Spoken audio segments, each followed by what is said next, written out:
নমস্কার, আমি তুষার অধিকারী। অশরীরীর ৫৪ নম্বর এপিসোডে আপনাদের সকলকে স্বাগত জানাই। আজ একটি গল্প নিয়ে হাজির হয়েছি আপনাদের সামনে। গল্পটির নাম সুলতানগঞ্জের অভিশপ্ত কুয়ো। গল্পটি নেওয়া হয়েছে পৃথিবীরাজ সেনের লেখা হানাবাড়ির হাহাকার নামক একটি বই থেকে। শুরু করছি আজকের গল্প সুলতানগঞ্জের অভিশপ্ত কুয়ো। তখন সবেমাত্র শেষ বিকেলের মরির আলো আরও একটু বেশি ম্রিয়মাণ হয়ে আসছিল। যেসব পাখিরা সারাদিন এখানে সেখানে কিচিরমিচির করে খাবারের সন্ধানে ঘুরে বেড়ায়, তারা দল বেঁধে নিরে ফিরছিল। তখন সবেমাত্র আকাশের প্রেক্ষাপটে একটি দুটি করে জাগছিল অনেক তারা, আর শেষ হয়ে আসছিল একটি কর্মক্লান্ত দিন। সুলতানগঞ্জ নামটার সাথে হয়তো আপনাদের খুব বেশি পরিচয় নেই। আসলে আমরা যারা ভ্রমণ করি দিল্লি, ব্যাঙ্গালোর, হায়দ্রাবাদ, জয়পুর, তারা কখনো ভুলেও আগ্রা থেকে ৬০ মাইল দূরের এই গ্রাম্য জনপদে পা রাখি না। যাবই বা কেন? এখানে কি কোথাও শাহজাহান বানিয়েছেন প্রেমের সমাধি তাজমহল? এখানে কি বা কেউ কি তৈরি করেছেন কুতুব মিনার বা হাওয়া মঞ্জিল? এখানে কোনো মন্দির নেই, মসজিদ নেই, গির্জা নেই, নেহাতি পশ্চিম উত্তরপ্রদেশের একটি দেহাতি গ্রাম। কিন্তু যারা ইতিহাসের ছাত্র, তারা জানেন যে একটা সিপাহী বিদ্রোহের সাথে এই গ্রামটির নাম মিলেমিশে রয়েছে। একটা রহস্যময় কুয়ো আছে এখানে। এমন কত কুয়োই তো আছে ভারতবর্ষের নানা গ্রাম শহরে। এই কুয়োটার একটু বিশেষত্ব আছে। কী আছে সেটা দেখব বলে শহর কলকাতা থেকে হেমন্ত অবকাশে আমাকে ছুটে আসতে হয়েছে সুলতানগঞ্জে।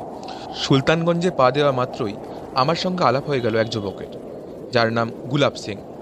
সে একজন পত্রকার, অর্থাৎ আমার মতোই এক অধম সাংবাদিক। গত ২ মাস ধরে চৌধুরী সাহেবের কুয়োতে নিয়ে গড়ে ওঠা রহস্যের এই জালটা যে ক্রমশ ছড়িয়ে পড়েছে চারিদিকে, তার আড়ালে কী আছে সেটা জানতে সে পা রেখেছে এই আধা শহর আধা গ্রামে। তার বাড়ি দিল্লিতে। মোটামুটি চলে ওই একটা সাপ্তাহিকে স্টাফ রিপোর্টারের কাজ করে। খবরের পাতায় ওই অভিশপ্ত কুয়োকে সম্পর্কে যে সকল খবর বেরিয়েছিল, তার কাটিং আমি নিয়ে এসেছি আমার ফাইলে। এর সাথে গুলাব সিংয়ের কাছ থেকেও কিছু প্রতিবেদন পেয়ে গেলাম। এবার গোলাপ সিং বলতে শুরু করলো। আজ থেকে প্রায় ২০০ বছরেরও বেশি আগে সুলতানগঞ্জের সিপাহী বিদ্রোহের আগুন দাউ দাউ করে জ্বলে উঠেছিল। তখন এখানকার তহসিলদারদের, অর্থাৎ জমিদার যারা ছিলেন, তাদের মধ্যে একজন ছিলেন চৌধুরী ওমপ্রকাশ। ধরাশয়ী চেহারা ছিল তার, মনে ছিল দুর্জয় সাহস। কথিত আছে তিনি নাকি বাঘের সাথে এক হাতে লড়াই করতেন, বুনো শুয়োরের পেট ফুঁড়ে দিতে পারতেন খালি হাতে, রোজ আস্ত একটা দুম্বা দিয়ে সারতেন দুপুরের আহার। ৬ সের দুধ ঢকঢক করে খেয়ে ফেলাটা তার কাছে কোনো ব্যাপারই ছিল না। যখন খবর এলো দিল্লিতে আবার সিপাহী বিদ্রোহের সেনারা বসিয়ে দিয়েছে মোগল বংশের অকর্মণ্য এক সম্রাটকে, তখনই এখানে সেখানে উড়ে উঠল স্বাধীনতার জয় পতাকা। দিল্লি থেকে সুলতানগঞ্জ বেশি দূরে নয়। এখানেও দেখা দিল আশ্চর্য ঘটনা। সিপাহীরা দলে দলে বিদ্রোহ করতে শুরু করেছে। এই সুলতানগঞ্জেই ছিল একটি সেনা ছাউনি বা ক্যান্টনমেন্ট। সেখানকার সেনাবাহিনীর প্রধান ছিলেন ক্যাপ্টেন জনসন। তাকে গুলি করে হত্যা করা হলো সকলের চোখের সামনে। কতদিন ধরে সমস্ত শহর জুড়ে সিপাহীদের সে কি উল্লাস!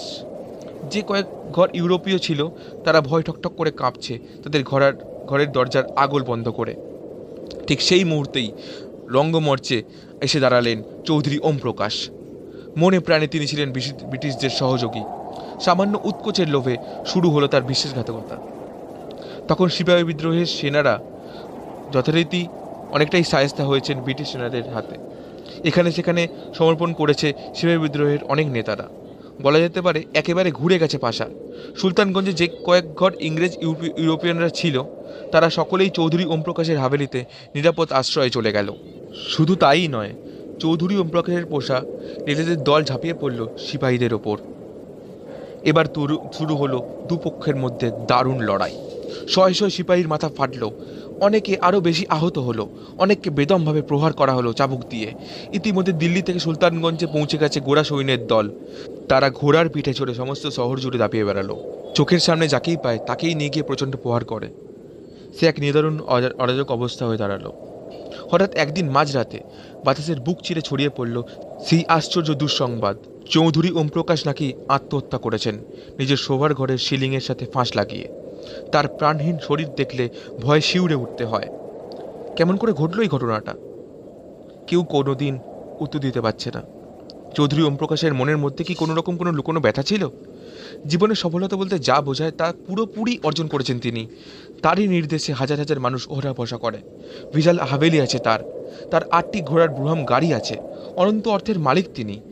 এমনকি ব্রিটিশরাও তার কথা যথেষ্ট মূল্য দিয়ে চলেন।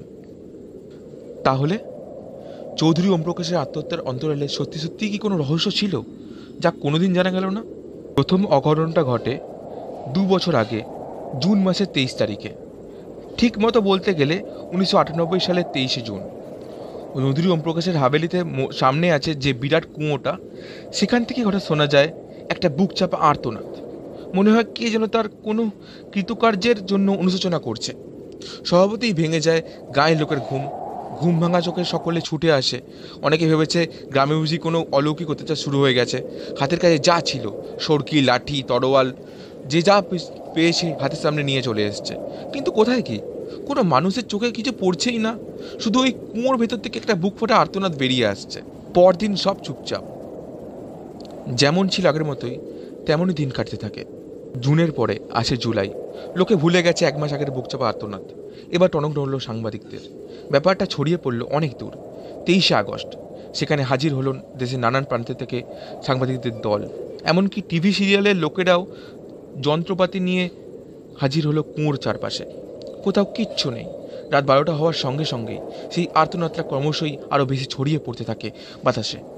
এমনকি শক্তিশালী টেপ রেকর্ডারের মাধ্যমে সেই আওয়াজটাকেও রেকর্ড করা হয়। কিন্তু কোথাও কোনো ছবি তোলার জায়গা নেই। কারণ ছবি তোলার মতো কোনো ঘটনাই তো চোখের সামনে আর ভেসে উঠছে না। শুধুমাত্র বুক চাপা আর্তনাদটাই বেরোচ্ছে কুয়ো থেকে। তাই এর পেছনে কোনোরকম কোনো যুক্তিও কাজ করছে না। তাই বলছি জার্নালিস্ট সাহেব, পৃথিবীতে এমন অনেক ঘটনাই ঘটে যায় যার কোনো কারণ আমরা জানি না। যতই আমরা ইন্টারনেটে চোখ রাখি না কেন, হোয়াটসঅ্যাপের মাধ্যমে এখানকার খবর ওখানে পাঠাই না কেন, সুলতানগঞ্জের এই অলৌকিক আর্তনাদের রহস্য কেউ কোনোদিন ভেদ করতে পারবে বলে আমার মনে হয় না। অনেকক্ষণ ধরে কথা বলল গোলাপ। বেশ রাত হয়েছে। যদিও গল্প শুনতে শুনতে আমার সমস্ত শরীরের ভেতর থেকে প্রবাহিত হচ্ছিল দারুণ উত্তেজনা, কিন্তু তার গল্প শেষ হতে না হতেই বুঝলাম এক গ্রাস ক্লান্তি এসে গ্রাস করেছে আমার সমস্ত শরীর। তাই তাকে শুভরাত্রি জানিয়ে নিজেকে সঁপে দিলাম নিদ্রা দেবীর আশ্রয়ে। আজ 23 তারিখ, রাত্রি 11:50। যথারীতি আমি আর গোলাপ দাঁড়িয়ে আছি এই কুয়োর পাশে, আর আমার হাতে রয়েছে শক্তিশালী টেপ রেকর্ডার। চোখে না পড়লে কি হবে, কানে তো শুনবো। 12টা বাজার সাথে সাথেই সেই আশ্চর্য গুম গুম শব্দ, ঠিক যেন পৃথিবী কেঁপে উঠেছে। পৃথিবীর মাটির নিচে যেসব অন্যায় অবিচার হাজার হাজার বছর ধরে ঘুমিয়ে আছে, প্রবল অগ্নুৎপাতের মতো তারা বিস্ফোরিত হয়ে উঠতে চাইছে। 12টা বাজল। সহসা কালো মেঘ এসে ঢেকে দিল চাঁদের ওই উজ্জ্বল মুখখানি। ডেকে উঠল রাত পাখি, তার কর্কশ আর্তনাদ খান খান করে দিল রাতের নীরবতা। আমায় ক্ষমা করুন হে বিধি আত্মার দল, আমি আপনাদের ওপর অনেক অত্যাচার করেছি। আমি সামান্য টাকার লোভে হাত মিলিয়েছি ব্রিটিশদের সাথে। আমার লিটলরা লাঠির আঘাতে ভেঙে দিয়েছে আপনাদের কত স্বপ্ন। আমার হাতের শঙ্কর মাছের চাবুক পাথরের বুকে ঝলসে উঠেছে বারবার। আমার নির্দেশে ঘুম ঘরে পচে মরেছে কত শরীর। কত ছোট্ট ছেলের চোখের সামনে আমি তার বাবা মাকে কেড়ে নিয়েছি। কত রমণীর করেছি সন্তান হারা। কত প্রিয়সীর স্মৃতি সিঁদুর মুছে দিয়েছি চিরতরে। আমি জানি আমি ওমপ্রকাশ চৌধুরী। আমার চোখের সামনে চোখ রাখার সাহস কারো নেই। আমার উদ্ধত তরবারির সামনে মাথা উঁচু করে দাঁড়িয়ে থাকার মতো মানুষ এই পৃথিবীতে দুর্লভ। তবুও ঈশ্বরের দরবারে আমার সমস্ত কৃতকর্মের বিচার হবে, যেখানে আমি কঠিন শাস্তি পাবো। শাস্তি তো পেয়েছি আমি। আমার এই বিদেহী আত্মা এই কুয়োর অন্তরালে চিরদিন এইভাবে হাহাকার করবে। প্রতি মাসের এই 23 তারিখেই আমি জানাতে চাইব সমস্ত পৃথিবীকে আমার অনুশোচনার কাহিনী। ক্রমশই শেষ হয়ে আসছে ওই আশ্চর্য কণ্ঠস্বর। একটা কান্না মেশানো গোঙানির শব্দ ভেসে আসছে বাতাসে। রাত 2টো বাজার সাথে সাথে বরাবরের মতো নিস্তব্ধ হয়ে গেল তা। আরও বেশি ঘনীভূত হলো রাতের অন্ধকার। চোখের কোণে জমতে থাকলো ঘুম পিয়াসী আবিলতা। আমরা ফিরে এলাম হোটেলে। ক্যাসেটটা চালিয়ে দিলাম। যে মানুষটা আজ থেকে প্রায় 200 বছর আগে সামান্য অর্থের জন্য সহস্র মানুষের জীবনদীপ নিভিয়ে দিয়েছিল, যে জল্লাদ তার রুদ্র কঠিন কণ্ঠের নির্মম অত্যাচারে কেড়ে নিয়েছিল কত না যুবকের প্রাণ, সে আজ নতজানু হয়ে ক্ষমা ভিক্ষা করছে। হায়, আমরা কেউ তাকে ক্ষমা করতে পারছি না। আসলে চৌধুরী ওমপ্রকাশের পাপ ধুয়ে দেওয়ার মতো কোনো জল কোথাও আর সঞ্চিত করে রাখা নেই।